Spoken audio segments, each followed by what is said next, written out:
let the stream start here.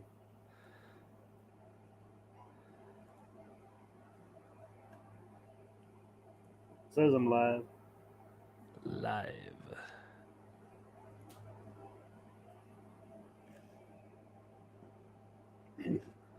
Yep. Hey. All right, we're live. Hey, he's back. I'm Good back. evening. Good evening to the void because the crowd hasn't come in. All right. All right. Hey, Henry, how's it going? Good to see you in here. So we have one viewer come in. People filter their way in. I wonder if the crowd's going to be a little low tonight. It's football night in America. That's right. First NFL regular game. season professional game. So we'll have to see. I always know my views always go down during football season because I know a lot of my viewers, just like me, like to sit and watch football. So, Yep. I will be honest, a lot of my filming goes down during football season. hey, nothing wrong with that. Hey, my favorite activity is to go fishing with the Vols on the radio. You know, put the headphone in or just lay the phone on the deck of the boat and listen to some college football game day talk and catch fish. That's like my favorite thing to do. it's not the same when it's not the same now since when we were kids and no more give him six. Yeah, I know, right, dude? It's so sad. Like, I miss that. I miss that so much. We got some good announcers still, but man, it ain't. It just ain't the same as what it was, man.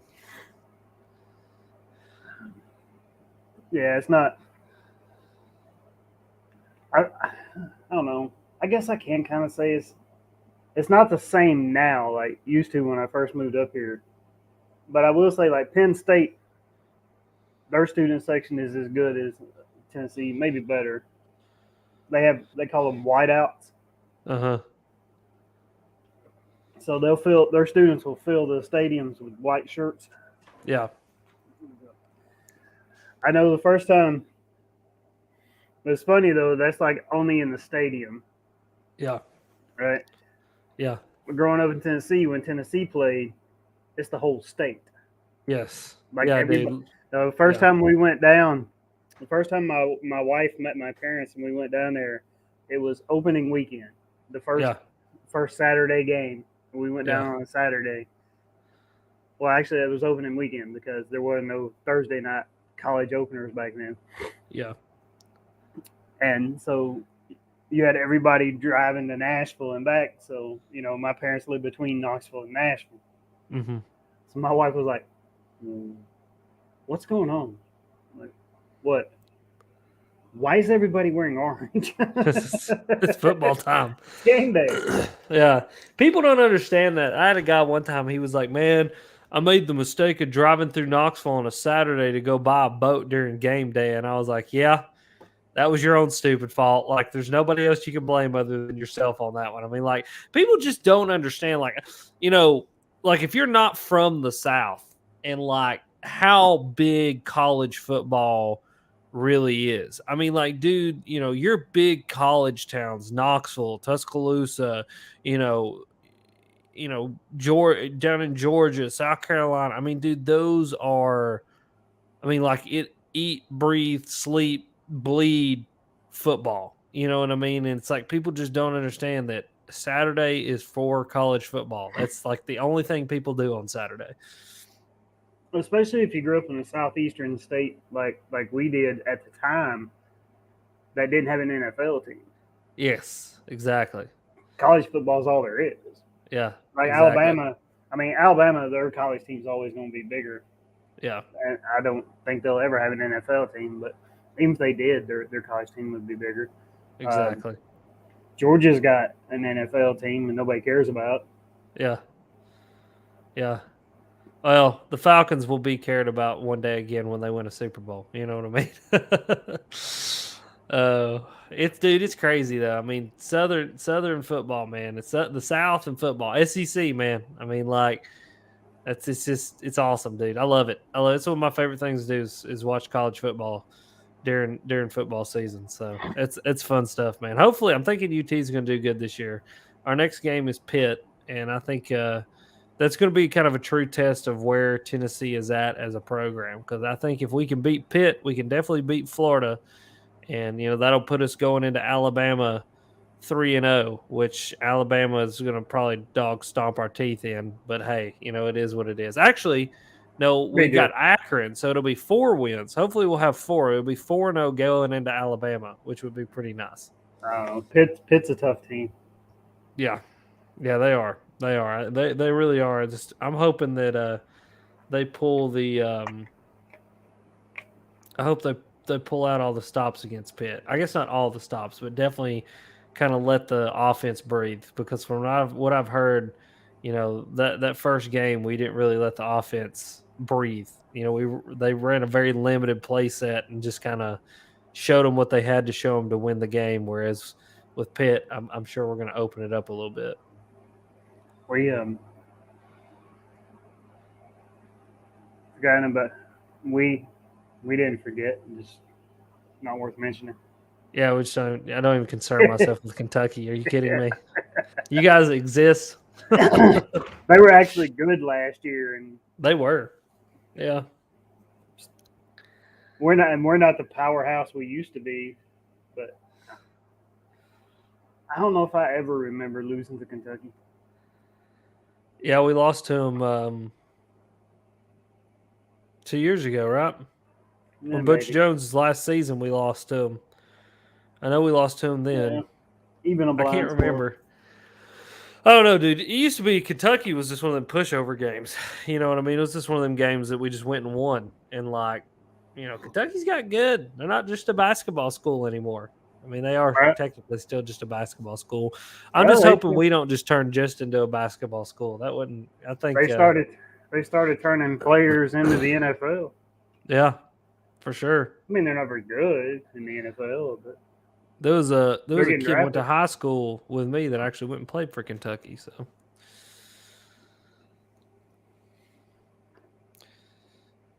but that's enough football talk, right? We're here to talk All about right. fishing.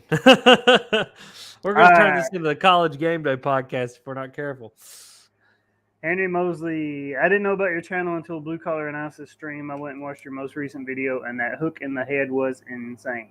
Yeah, your last guy, you hooked somebody in the head, right? No, he hooked himself in the head. Old Judd, he Ooh. hooked himself right in the back of the head. Poor thing. We were throwing popping corks for big redfish, and just where that popping cork, you got obviously the cork, and then you got this big leader line, and then you got a jig head. We're throwing them on just like 7-foot medium rods because that's just all those guides use. It's what they use for redfish because there's nothing really they can break you off on. It's more just kind of letting them tire themselves out. So you just use that kind of lighter equipment.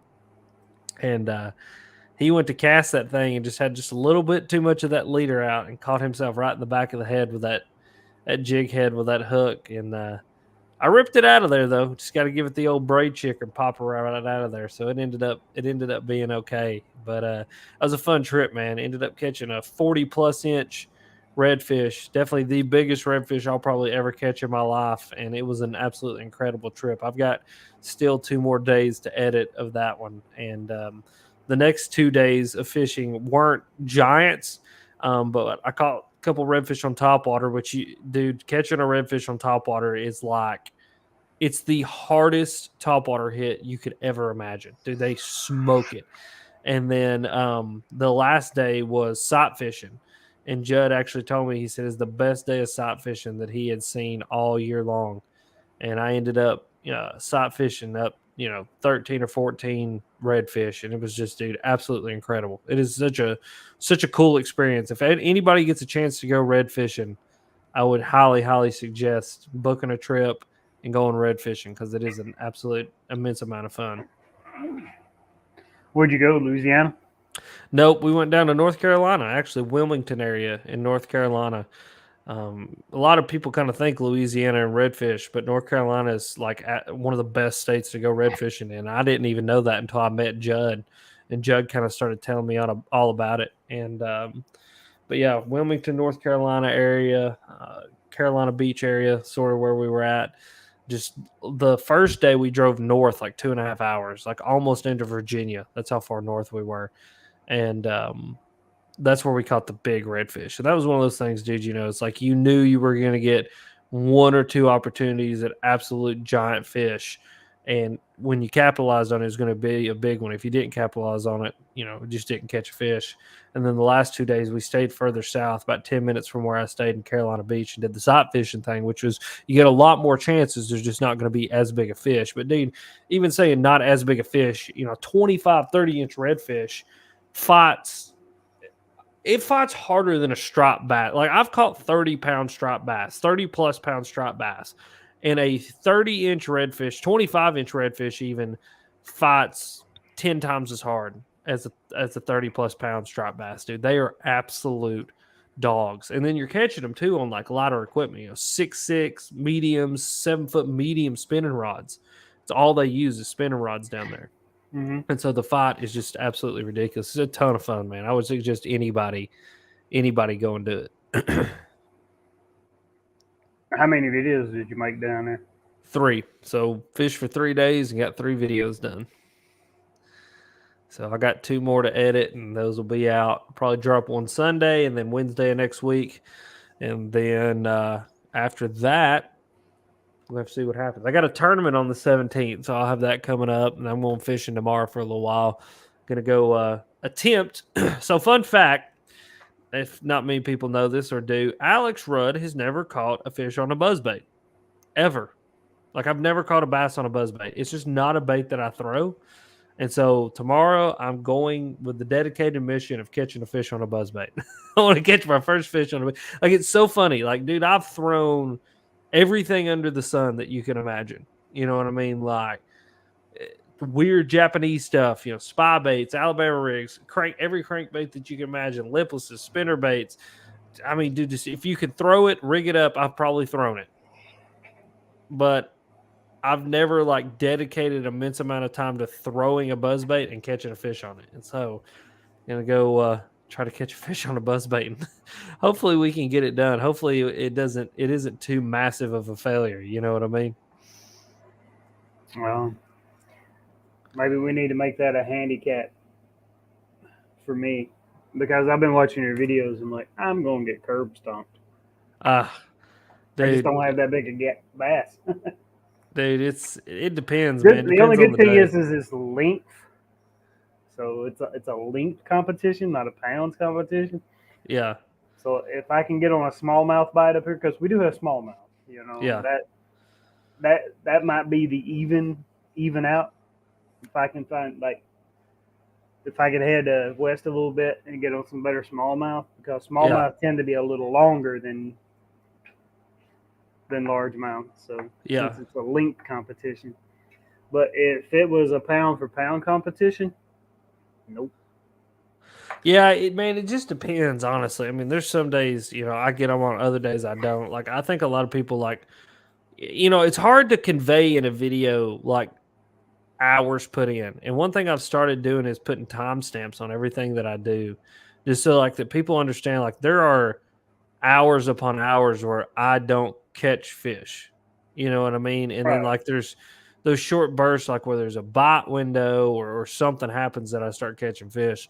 And so I want to try to figure out a really good way of kind of conveying, some days it's good, some days it's bad. I mean, honestly, there's days I go slam them. And then there's, like, I'll go to the same lake the next day and something has changed and they're just not there like they were. That's one thing about East Tennessee for sure, is, like, it's tough. It's one of the toughest places I've ever fished, because I've gone to so many other places in the country, Alabama, Oklahoma, Florida, and fish just, like, act right is the only way that I can describe it.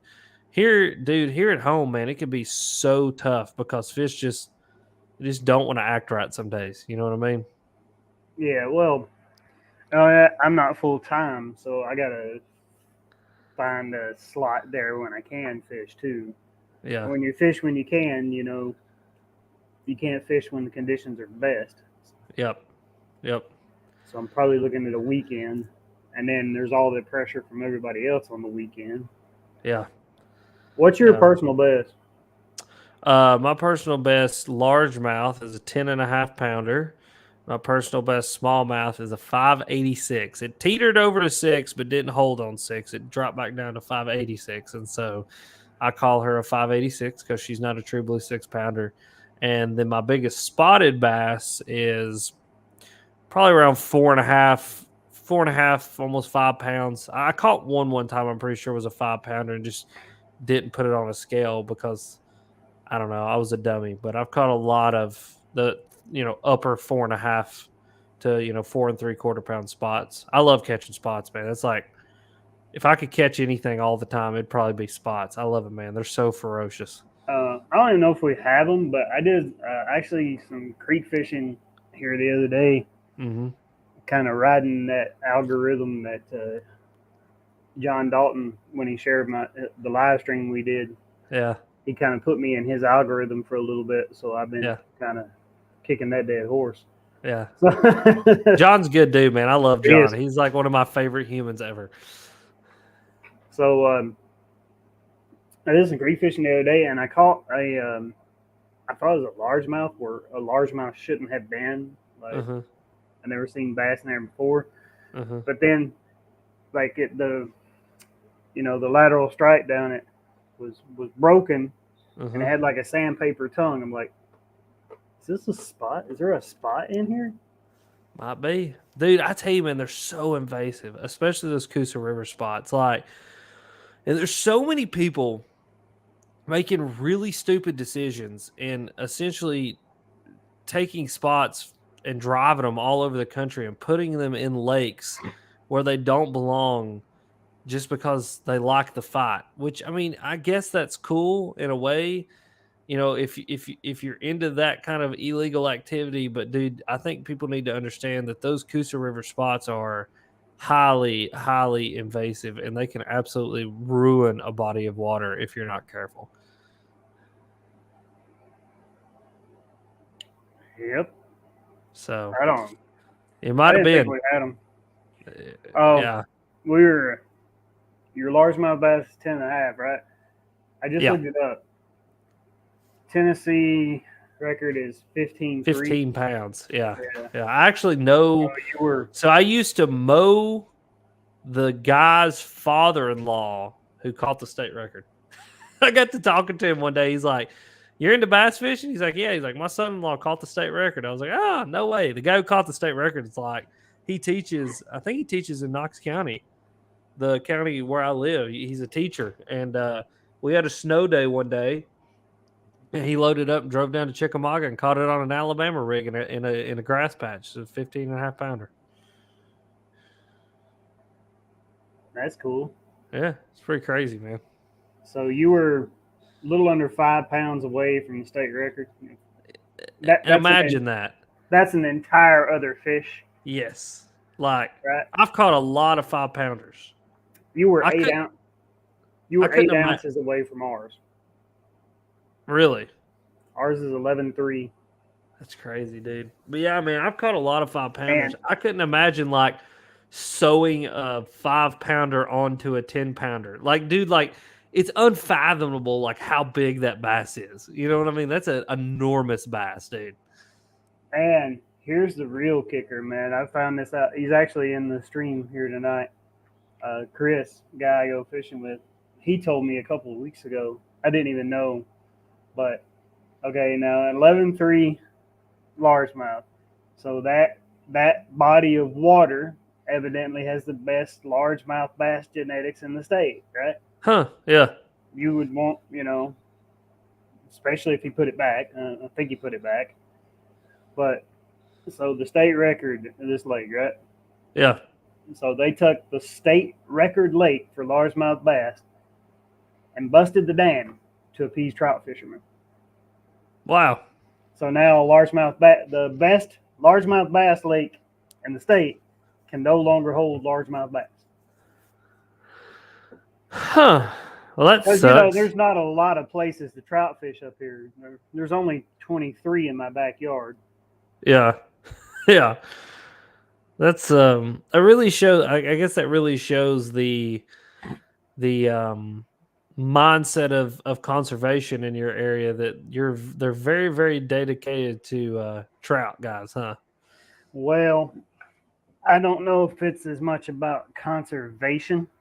as Yeah. it is about revenue because it costs extra to fish for trout. You got to buy Well, a that's what. special Yeah, that's what stand. I'm saying. Is Yeah. that the mindset is that direction, right? Like that. That obviously is the revenue stream must be because that's where the mindset is at, right?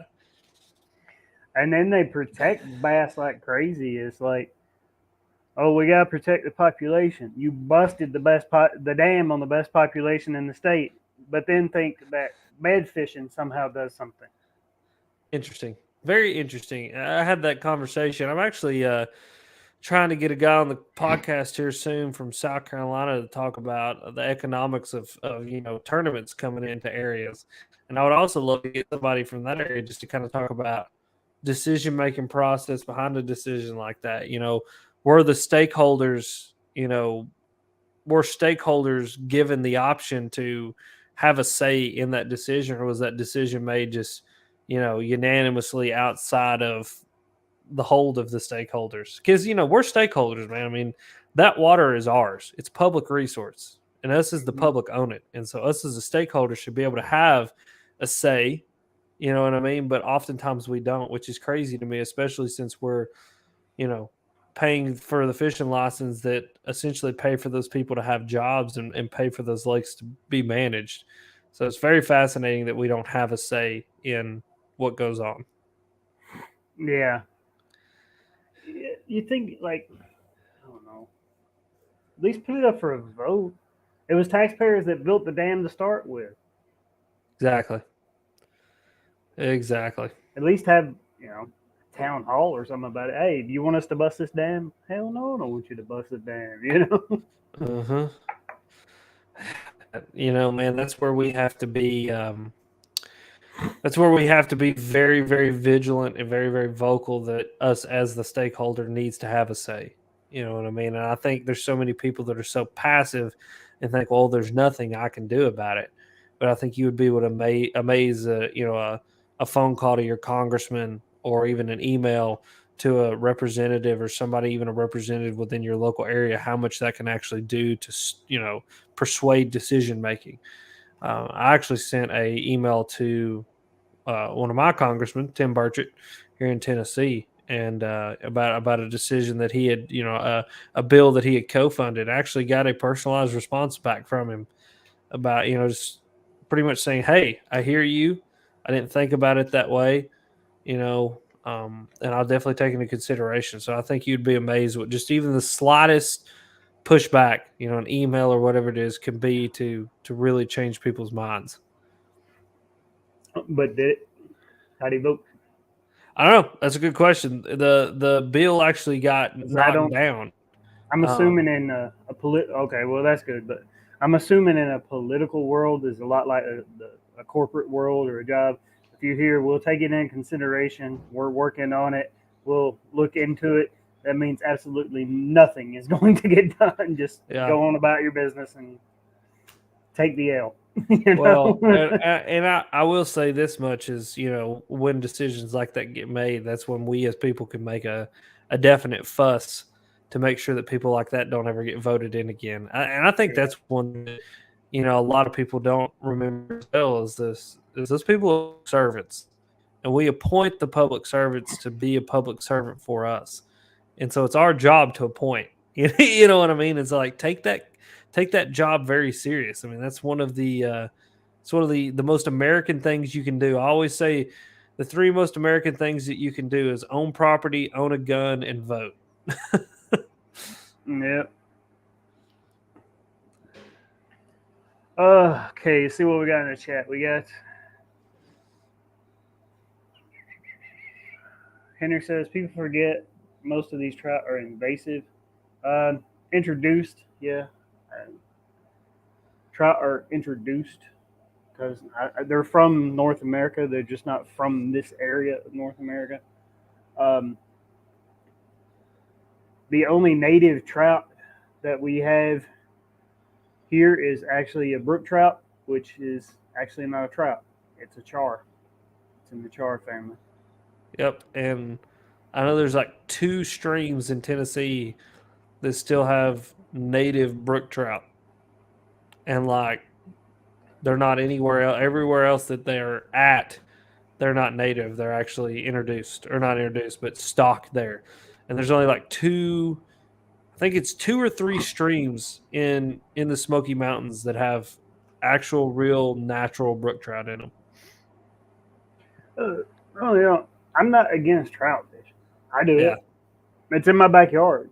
yeah. Actually, we have a little tradition. It's almost like a holiday. Me and my son, we go every opening day. We run into people we didn't see since last year. We go grab some breakfast, and we come back and fish a little more. Mm-hmm.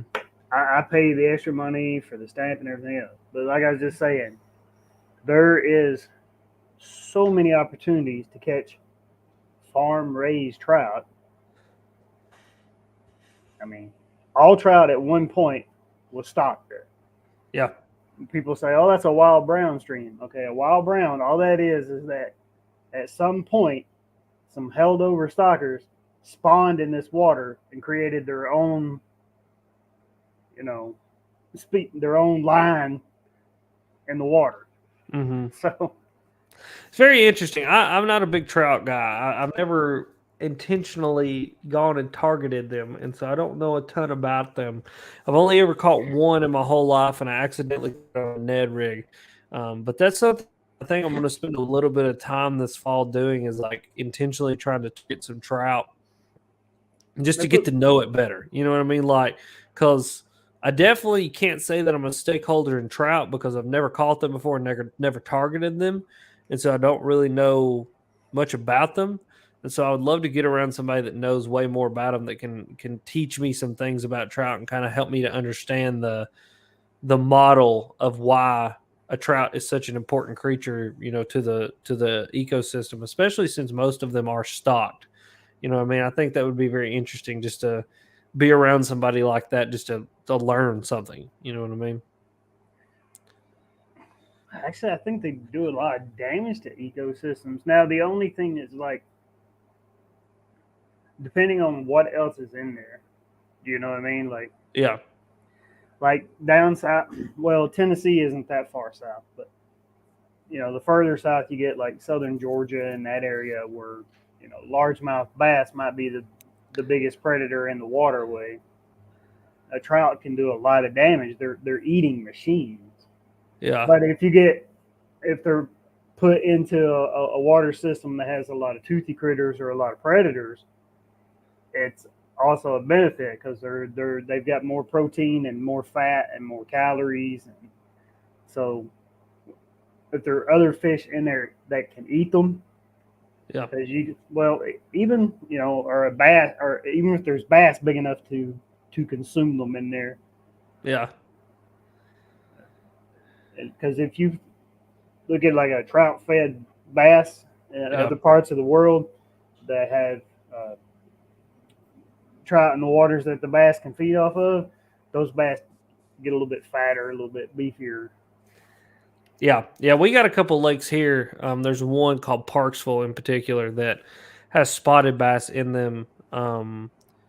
That there's three main like tributaries that run into it. One comes out of Georgia, one comes out of North Carolina, I believe, and then comes out of Tennessee.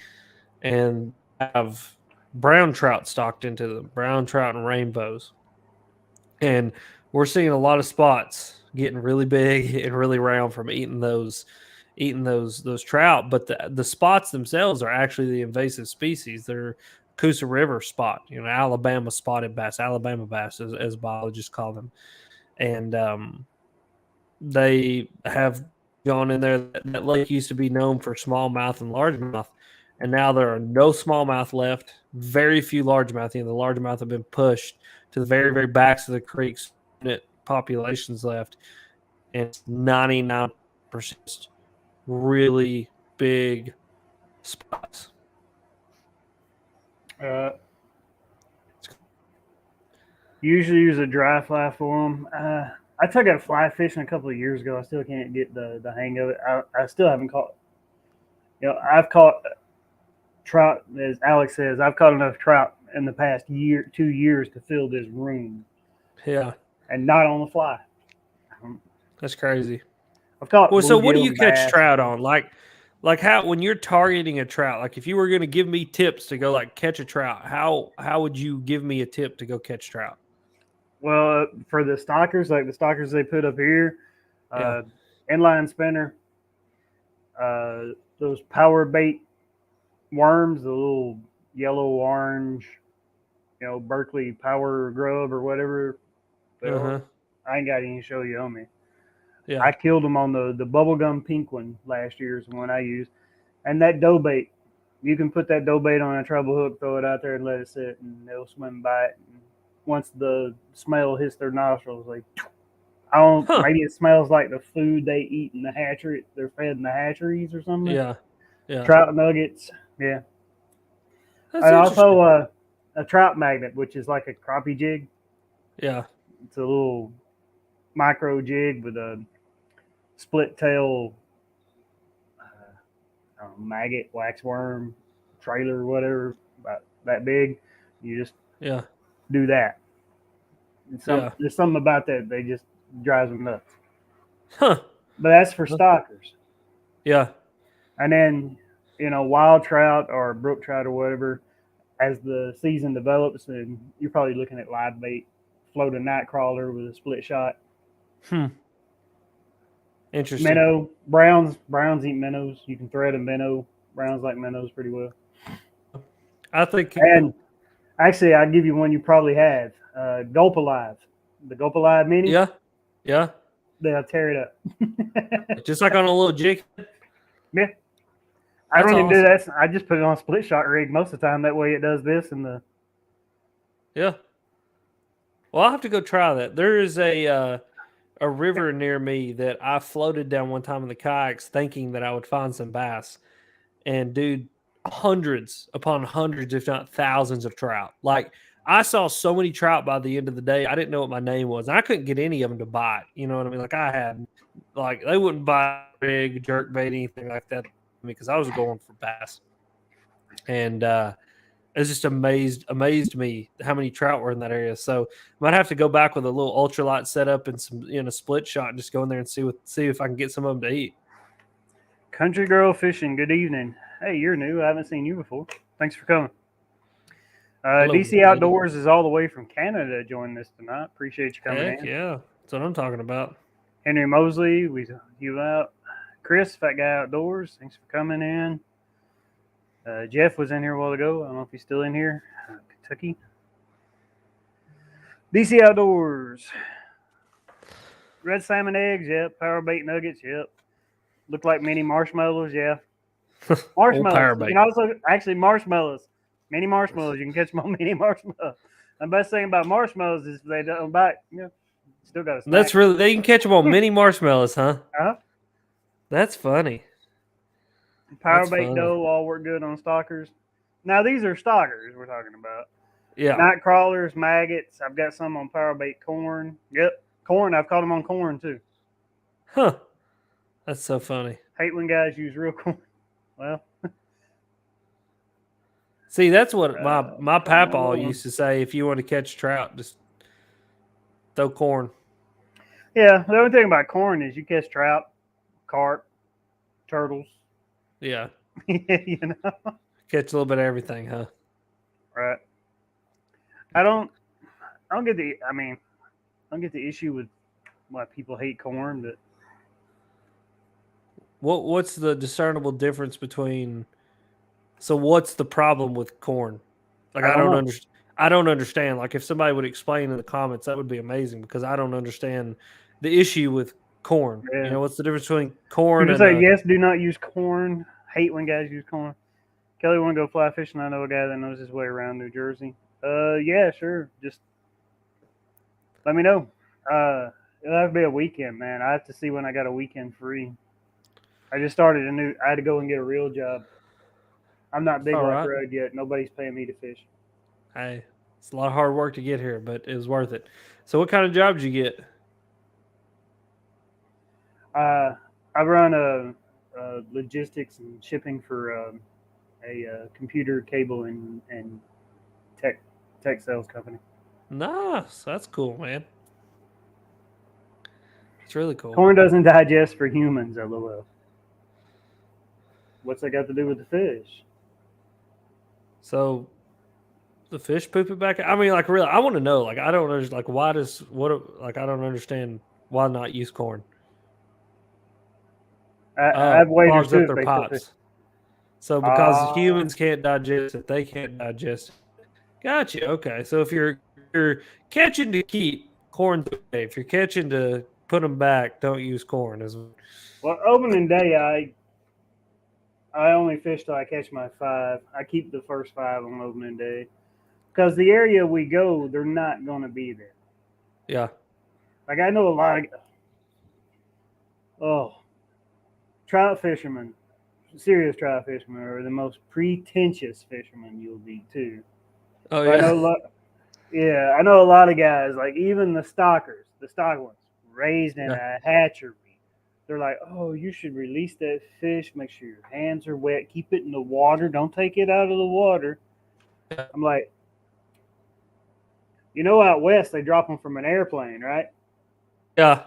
Yeah, that's what's funny. There's a lot he, of people who are very you know, yeah, yeah, there's a lot of people I find it funny because they're like, "Oh, I'll drop a bass, like from waist height down in the water." And I'm like, "You realize that, there's some places where they stock bass literally by dropping them out of an airplane." And it's yeah, like and it's like, oh, so the dropping's the bad part, but the jamming a stainless steel piece of metal into their face, jerking them out into a world where they can't breathe and can't see, taking a picture of them and then throwing them back in the water. The throwing them back in the water is the roughest part. You know what I mean? But I do agree. Respect the animal, right? Respect the fish, but I really don't believe dropping a bass from waist height back into the water is going to kill them. There's so many more other means of mortality other than that. and then I got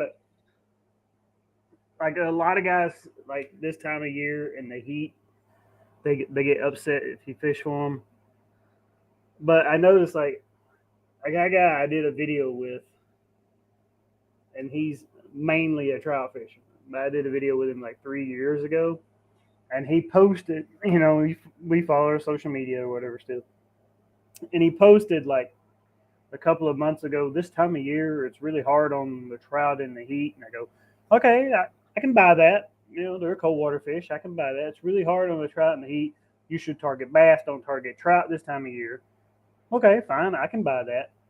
And then he proceeded to post pictures of him catching these big brown trout every weekend for 3 freaking months. Like, Yeah. so what about you? Yeah, Yeah. Yeah. Do as I Only say, not as I I do. shouldn't catch them, right? Rules for thee, not for me. Yeah. That's funny. That's funny. Flying, yes, fly anglers. Trout anglers are the most pretentious, and of that pretentious group, fly anglers are a league of their own.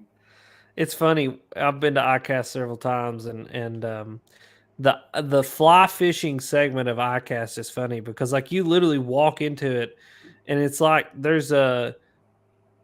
a completely different just environment and atmosphere. Like they have like quiet music playing, and instead of beer in the coolers, they have wine and like a cheese plate. Like it is like I don't know if they mean to be like so stereotypical, but they're absolutely like 1000% the most stereotypical like what you would think a fly fisherman would be like. They're having like this casting contest, and it's very quiet and just everybody's very calm, and it's really funny. Like it's the most stereotypical. Like when you think trout fisherman at ICAST, you definitely get exactly what you think you're going to get. Like it definitely delivers. Yeah. Cold Glacier Lakes, they're around 70-ish in the summer. Yeah. I mean, if I catch a trout, I'm not going to cry about it. Country Girl Fishing says, I fish bass tournaments in Texas. They have coolers full of dead lunkers. Hopefully that would change. However, wet hands are the least of their worries. Absolutely. Yeah, I think Texas is probably one of the best states though for as far as conservation goes with a slot limit. I think a slot limit is huge. I think that's what grows big bass. I mean, I'm sure you have seen down in Texas, Texas is fishing better than it ever has before, and it's getting more pressure than it ever has before, but it keeps churning out the big bass. And I think a lot of that has to do with number one, slot limit on almost every single lake down there. and then number two, just an immense amount of energy going into conservation. I mean, you know, people in Texas are doing genetic research on bass that's absolutely groundbreaking. You know, they're finding things out about bass's existences through this genetic research that we never knew before, and essentially they're just breeding giant bass. You know what I mean? And so it is sad though. I think I would love to see what I would love to see is instead of a elimination of tournaments during the spawn, let's do an elimination of tournaments and catching during summer months. And I know that that is an unpopular statement to be said because that's when most people are out recreationally fishing, and so that's when most of your license sales are going to happen.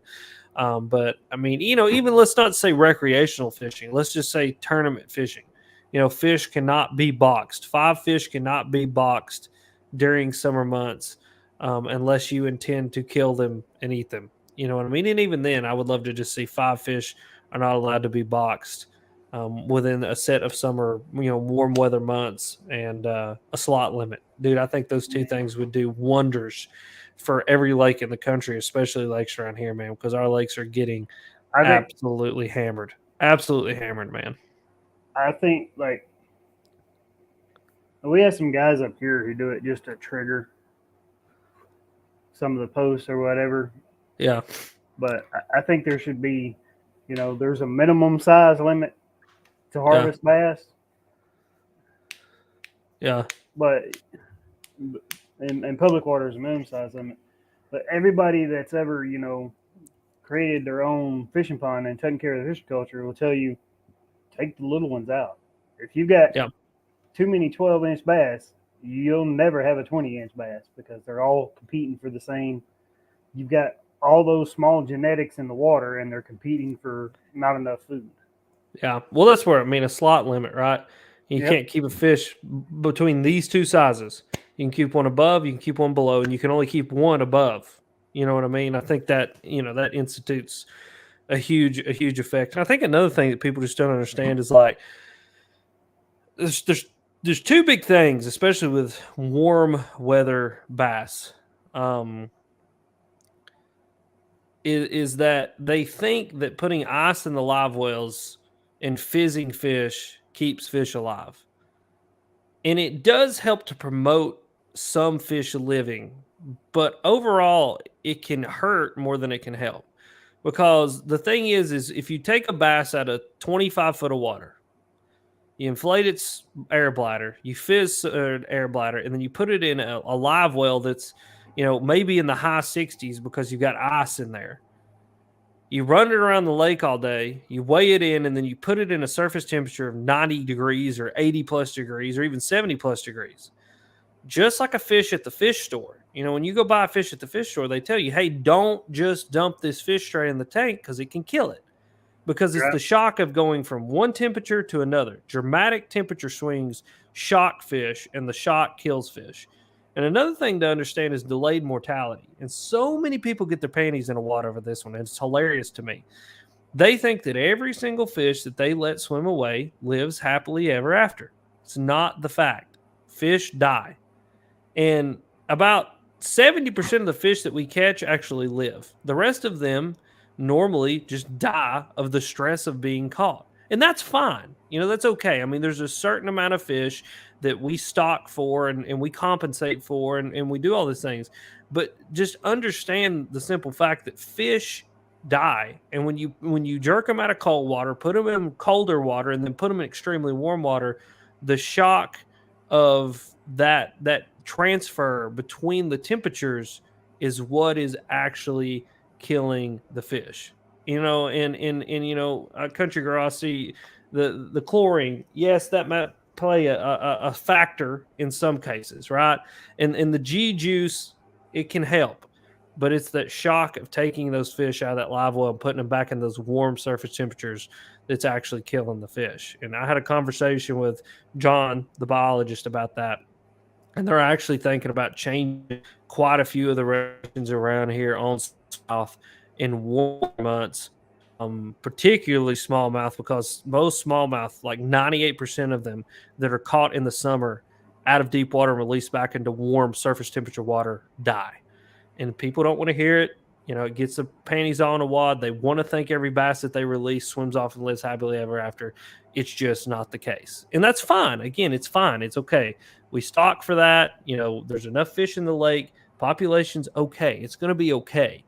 Um, to think every fish that you catch lives is just, it's kind of a silly thought. There's a lot of fish that die. And even kayak fishing.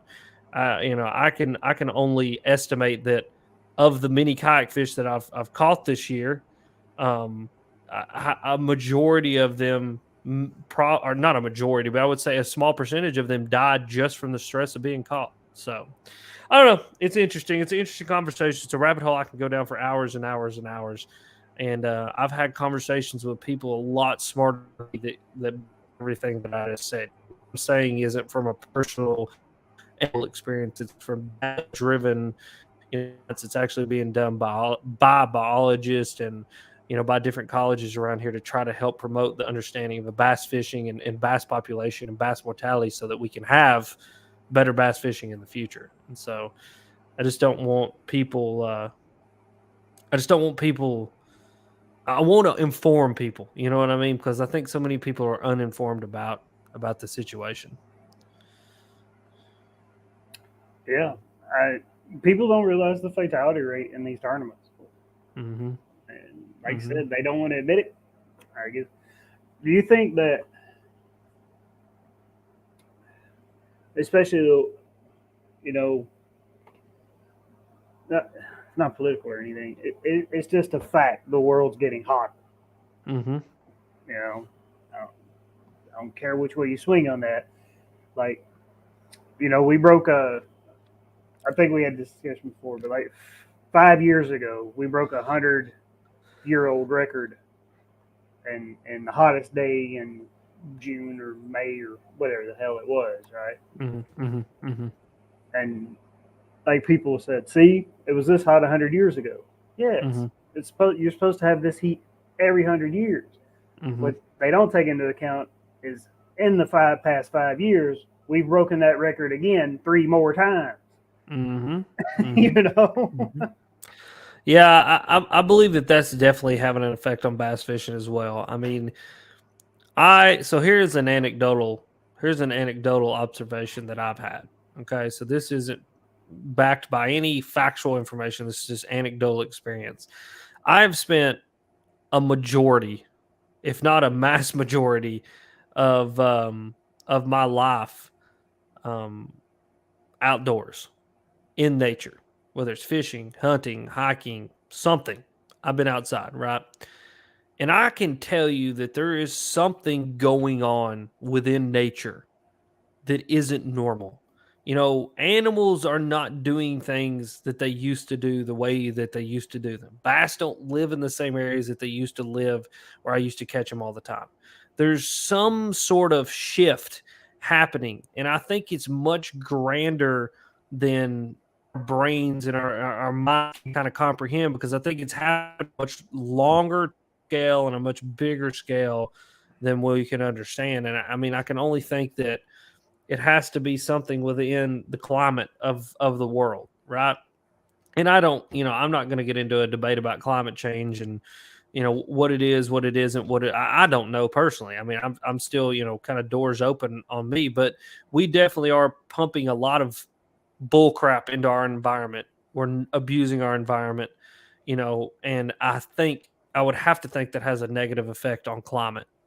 You know what I mean? And just an anecdotal experience of being around nature my whole entire life, something's going on, because it's just not what it used to be. You know what I mean? Anyway, in my anecdotal experience, some people would say completely otherwise. I mean, you go up to Lake St. Clair and they're catching bigger and more fish than they ever have, and all those kinds of things. I think that's more weather within a region, but I think general climate, there's definitely something happening. You know what I mean? That's another thing people got to realize. Weather and climate are two totally different things. Weather is day to day.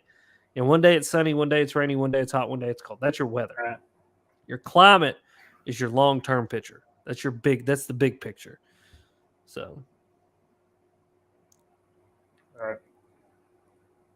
Now, do you think with the fatality rates that we're having in these tournaments, that we just mentioned. I mean, any guy who's fished a tournament, if they had to be honest about it, they know there's a 30 to 40% fatality rate of the fish they release. Mm-hmm. Just is. And if everybody had a great day, everybody had a limit, 90 times five, or there's 100 anglers, that's five fish for every 100 caught. If there were 500 Yep. caught that day, 30 that's, are most likely going to be dead. Yes. yep. Depending on the situation. Yes. So Yeah. do you It's think interesting. that, I mean, go ahead. I'm sorry. do you think that these tournaments would go one day more to an MLF format, or even if it's the five biggest, it'll be the five biggest catch and release. There'll be a marshal on board that'll weigh it, and like a kayak tournament, it's five biggest, but it's catch and I release. I would love to see that. I think that that's a lot harder to institute than just the way that we say it. It's one of those things a lot easier said than done. But I do think that it's doable. I think that a lot of people are working within a system that works. And so why mess up the system if it works? They don't want to put in the work or the extra capital into getting the scales and getting the marshals and all that. But again, I'm going to go back to my slot limit. I would love to see kind of like a Texas Fest sort of deal. You know what I mean? Or like a big bass splash sort of deal, where you could have a 100 boat tournament, and every hour for 8 hours, you bring your biggest bass in, weigh it, and then release it. You know what I mean? And that, I think that's cool, man. That allows you to have your big bass moment, to hold your big bass, to be able to win some money and have that competitive sense, and have that competitive sense as I'm trying to catch the bigger bass than everybody else, without having to put five fish into a well and driving them all around the lake all day long. I think that would be awesome. You know what I And mean? maybe the And that may be the answer. and maybe the only one that we do the old fashioned way would, we treat the Bassmaster Classic like the Super Bowl. Yep. If it's just one tournament, okay, we know 30% fatality rate, and then they could take like the Bassmaster Classic, all the revenue it brings in. I don't know if like the lakes that host it, if they get a percentage of that conservation. Is like, okay, 30% fatality rate, stock it next week. Yeah, and that's a conversation I'm actually trying to have. The guy that I'm getting lined up right now, that's one question that I want to ask him is, of the money. So I want to know, what's the taxpayer's investment? So of taxpayer money, because I mean they're using our taxpayer money to pay these fishing organizations to come to town. What's the investment?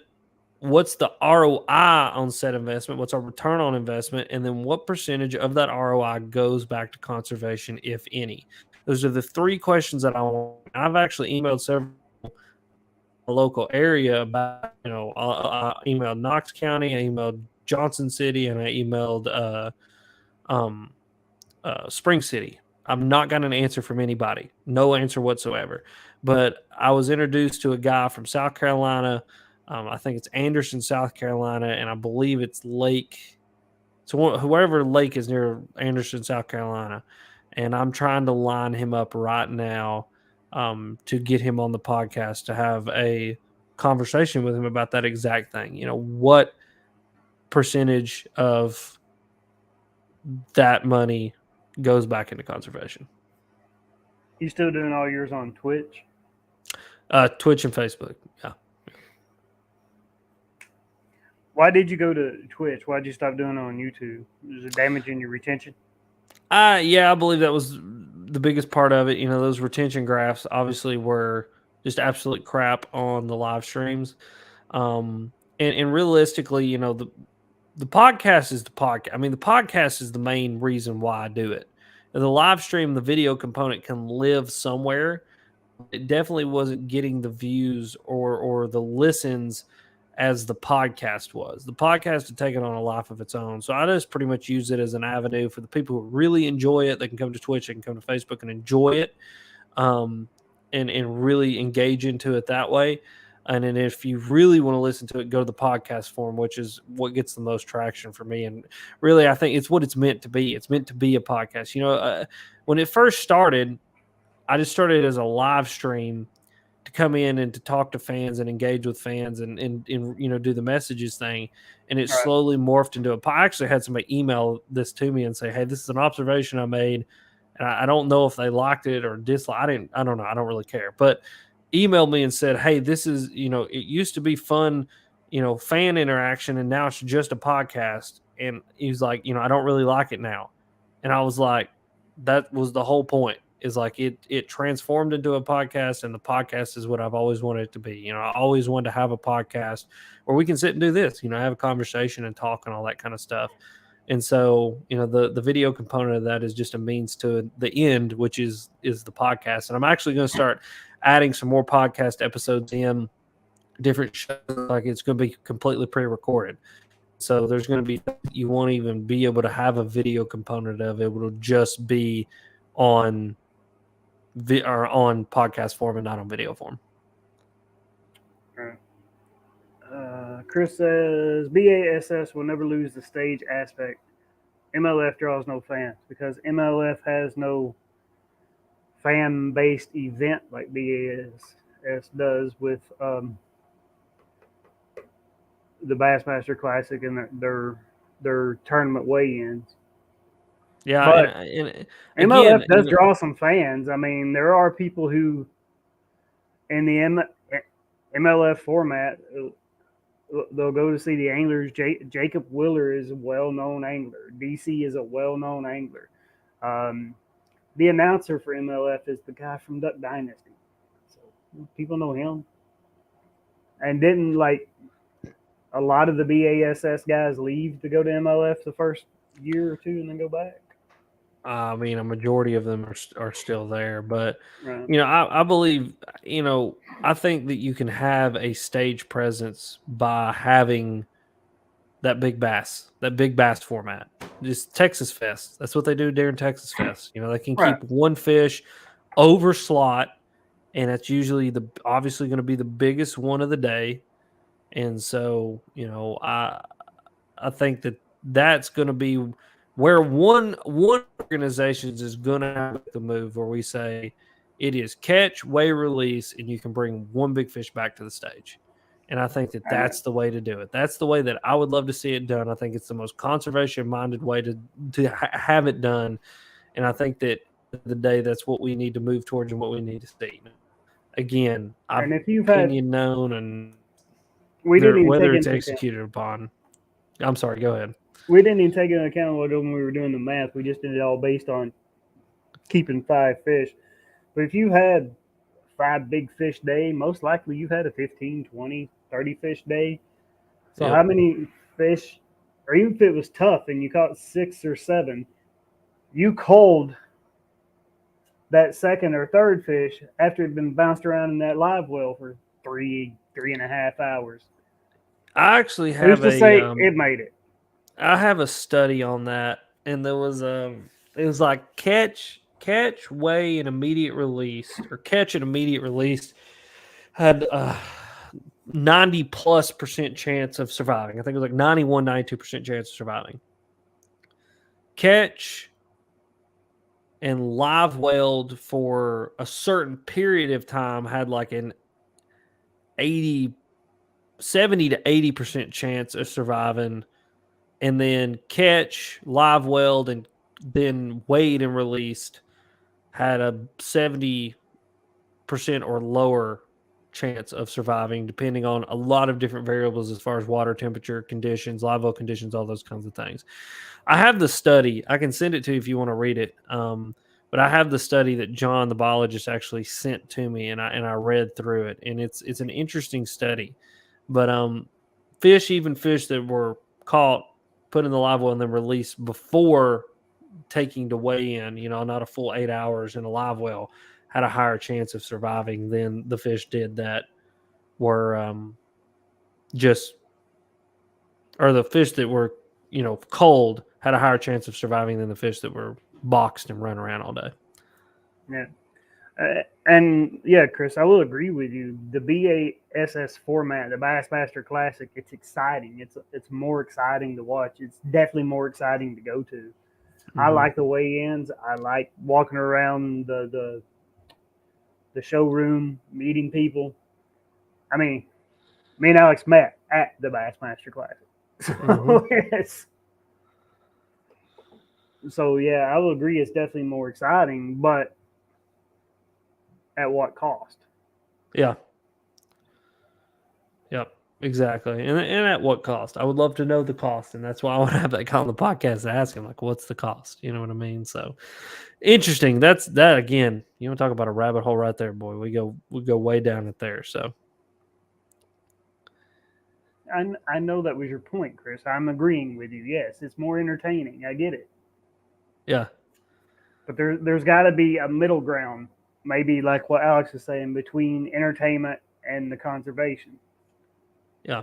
Yeah, that's what I would like to see. You know, some middle ground between, and I think that kind of big black bash format is where you get your entertainment because you still get your big fish, you still get a crowd, but you get a more conservation minded model as far as catch, weigh, release. So Yeah, but Chris, you're missing my point.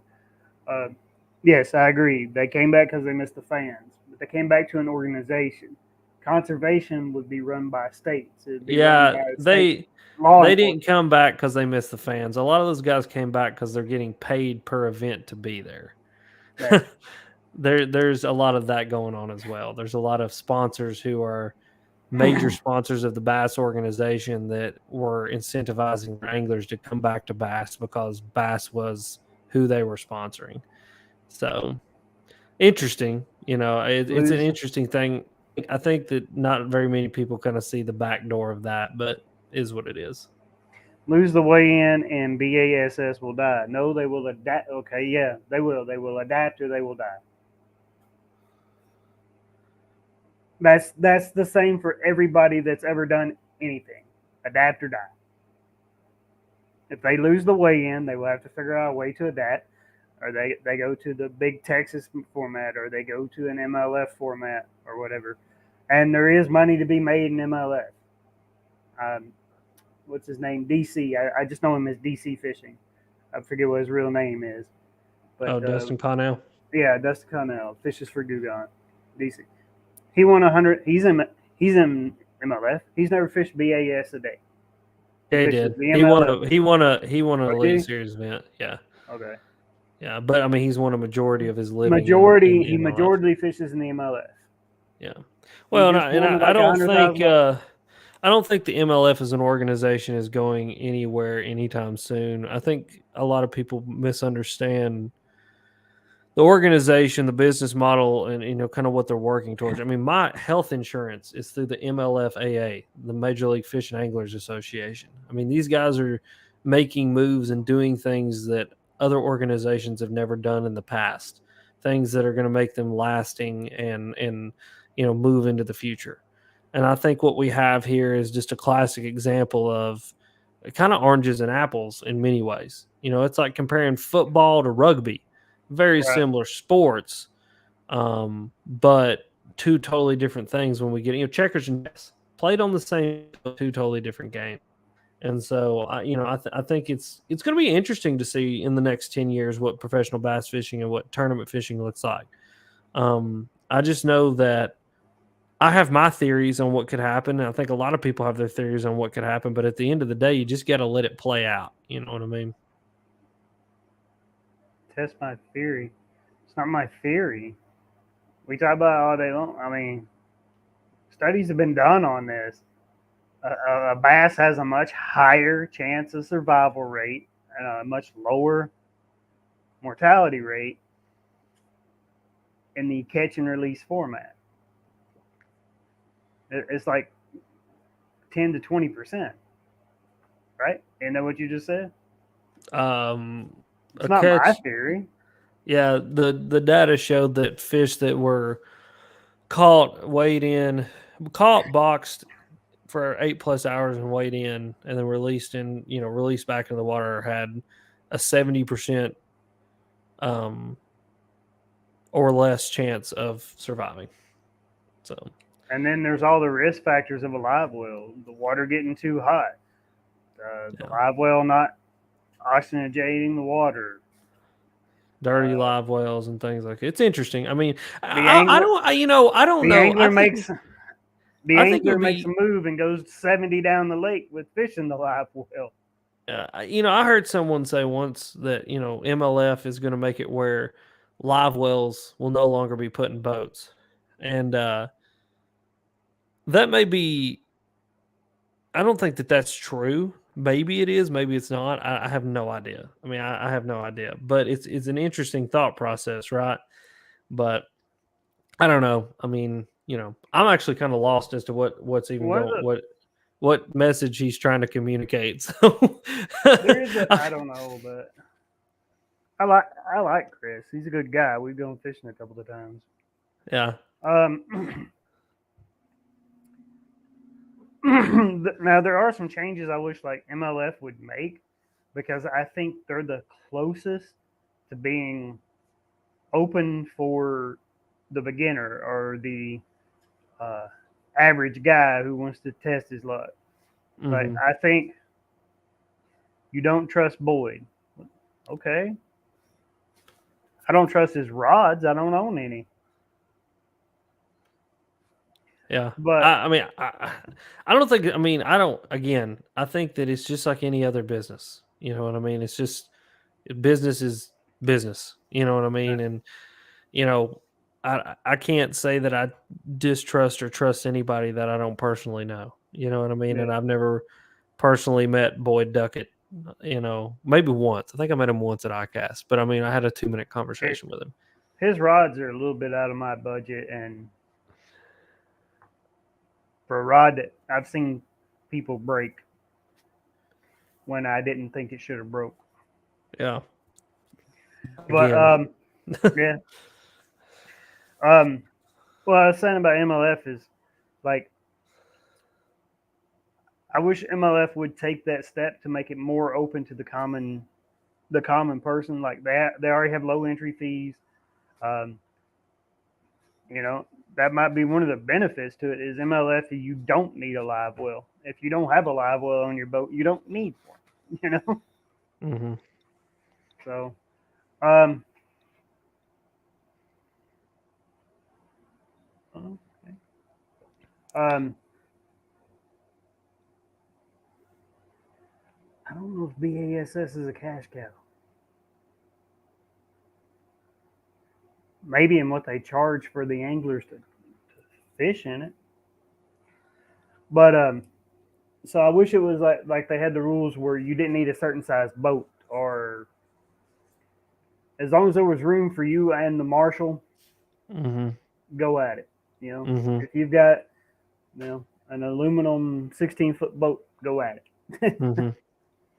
I'd like to see that. Maybe have even if you don't do that on the everyday, have like golf, the U.S. Open. If you win this, you qualify. You can fish in the MLF Open. Hmm. I think Hmm. that'd be neat. That'd be something neat to see. I'll be totally honest. As much as I like to kick it and go and go and go, my perspective is the future is kayak fishing. So Could be. I think that's where you're going to see a humongous rise in the next couple of years. You know, as much as people want to try to be professionals, Bass's move to make it where you have to fish all the opens to be able to qualify for the elites squashed a lot of dreams accessible for guys. There's only so much that the MLF can do as tournament series goes, um, to make it where they have their series. Their climb up the ladder is a little bit longer and more strenuous, right? Like you got your Toyota series, then your Big Five series, and then your MLF. And so, I mean, to be able to win within the Big Five series, I mean, you're fishing against a bunch of just absolute sharks in that division that can eat you alive. But I think that what Hobie is doing specifically $10,000 payouts on these kayak tournaments, $250 entry fees, open to everybody. Man, I think that's where you're going to see the sport grow immensely because not only do you just have to have a plastic boat, but you also just pay $250 with a chance of winning 10,000. Or even like, I fished in a kayak tournament last couple weeks ago, just my little local club derby. $40 entry fee, guarantee $1,000 first place because people are investing into kayak fishing, and I think that's where our future is going to be at. I think that's the future. That's the future I want to be a part of because I think that's a very cool model. It's good for conservation. It's easily accessible, lower barrier to entry. It's very inclusive, not exclusive. Kayak fishing to me is the future of fishing. And so that's where, I've got my big, nice boat out there. I love my boat. Went and took it out fishing today. But man, there's something so simplistic about that kayak that I love to just go put that thing in and go fishing. Yep. I think, and like kayak fishing is like I was saying, I wish MLF would get to. It's open to everybody. Yeah. $250, go at it. Yep. And I think we'll see more of these professional organizations. I mean, obviously, Bass has already got their kayak series. I think that, MLF will have their kayak series eventually. And I think that we'll just see more and more of these kayak divisions pop up. KBF has their thing going on. But I just think as far as low entry fees, barrier to entry, investment into what you're going to do, kayak fishing, man, that's the ROI right there. And I'm all about ROI. I'm all about getting my money back. You know what I mean? Yeah, Like, me if I'm too. going to invest money and time, I want to make money back. Yeah, I'm actually had several discussions today about ROI. It's been our investment fund budgeting day. There you go. There you go. There you go.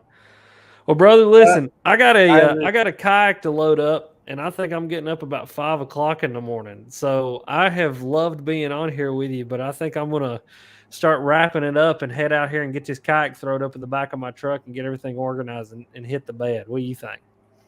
I was saying, sounds good. Hey, hit me up when you want to do art.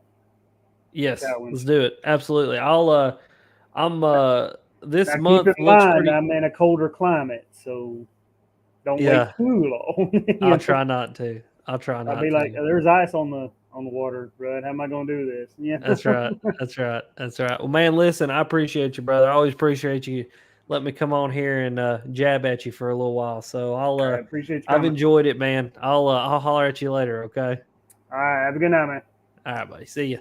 Yep. Good luck. Bass is crafting a lot of dreams. Yeah, sure have. Don't say FLW has been 16, 17 for a while. Yeah, I forgot when FLW went bankrupt. BFL next year. I don't know what BFL is.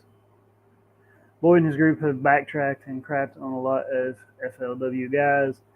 Yeah, I mean, they pretty much put FLW out of business. But, yep. All right. Chris, have a good night. Hey, hit me up when you want to do the fly fishing thing. It has to be on a weekend. I mean, I just started a new job. I can't take any time off for 90 days. All right. Have a good night. See you next time.